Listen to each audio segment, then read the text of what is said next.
Ghostrunner is one of those games that I knew I'd play ever since I saw the first trailer for it. I love trial and error games and frantic first-person platformers, so Ghostrunner was a no-brainer for me.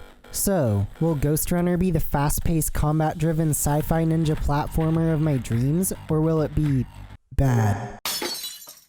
The game shoves a lot of background exposition at you right at the start of the game, but I'll try to sum it up as best as I can. You play as this futuristic cyberpunk ninja known as Ghostrunner, and you free this AI called Architect who was previously a human. He tells you that he made all of the Ghostrunners that were designed as peacekeepers, which protected everyone in the supposedly utopian society known as Dharma Tower, which he had built. Then this girl named Mara came in and ruined everything by killing the Architect and becoming the ruler of Dharma Tower.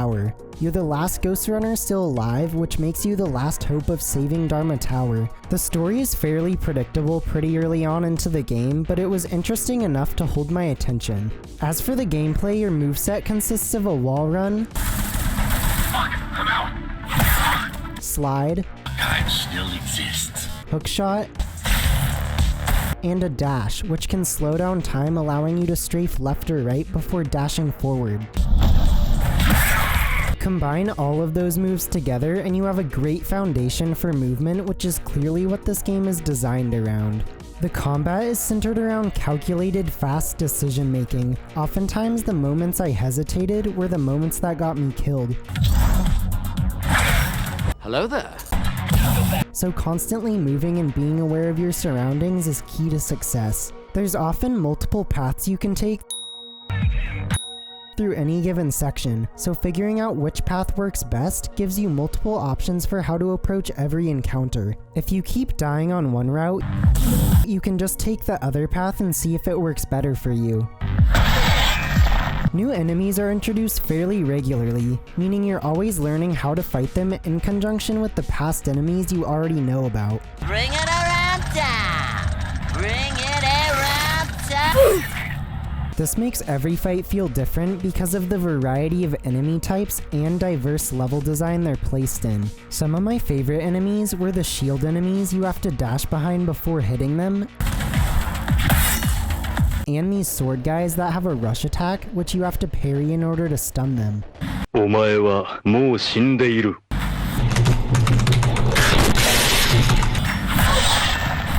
You periodically gain access to more abilities, which can be upgraded in the calibration panel. You have to place the upgrades in the limited spaces available to try and be as effective as possible. These enhancements allow you to build the Ghostrunner into how you want to play the game, since you can change his moveset to better fit your playstyle. I really enjoyed the Reflect upgrade that allows you to hit bullets back at enemies with a well-timed parry.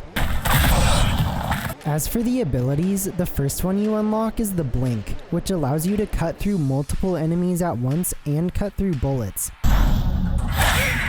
Next, you gain access to Tempest, which is essentially a force push that shoves both enemies and projectiles. Nope. I use this one for the majority of the game because it's effective in a lot of situations. The third ability you get is Surge, which is a ranged slice attack. I didn't find this one particularly useful since Tempest basically does the same thing and deflects bullets. Lastly, you get the Overlord ability, which makes an enemy of your choice attack other enemies.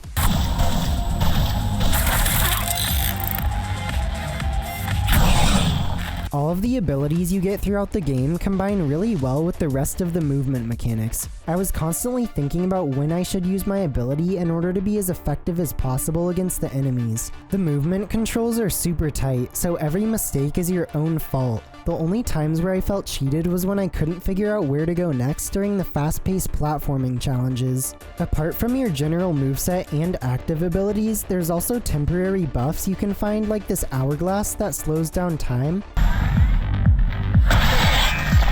or this shuriken that you can throw at enemies and turn off electricity panels with. When you're not doing combat, the game has you do platforming challenges, which is a nice change of pace. The platforming gives you a break from the hectic style combat to focus on increasingly difficult platforming. This is also where a lot of the story is told, since you don't have to focus on the combat so intensely. Almost every Ghostrunner in Dharma is disabled and slaughtered. The platforming ramps up in difficulty to match with your ever-growing skill at the controls. It adds things like moving walls and platforms, as well as electricity you have to avoid. There's also cyber void sections that are slower paced, having you do some light platforming and puzzle solving while listening to the conversations between you and the architect. These weren't bad, but I couldn't help but want to go back to the regular gameplay. There's also boss fights that can be a bit frustrating if you keep dying on the same part of the fight, but as they say, get good. Other than that, the bosses are well designed and add some challenging variety that put your skills to the test. The interactable objects are smartly integrated into the world to keep gameplay at the forefront. Everything of importance is brightly colored while everything else is toned down a bit, which really helps when you have to make split-second decisions. Walls you can run on are clearly marked with bright paint or are neon-covered billboards, and zip lines are bright yellow, for example. The game's soundtrack consists of these techno synthwave beats that match well with the futuristic sci-fi setting.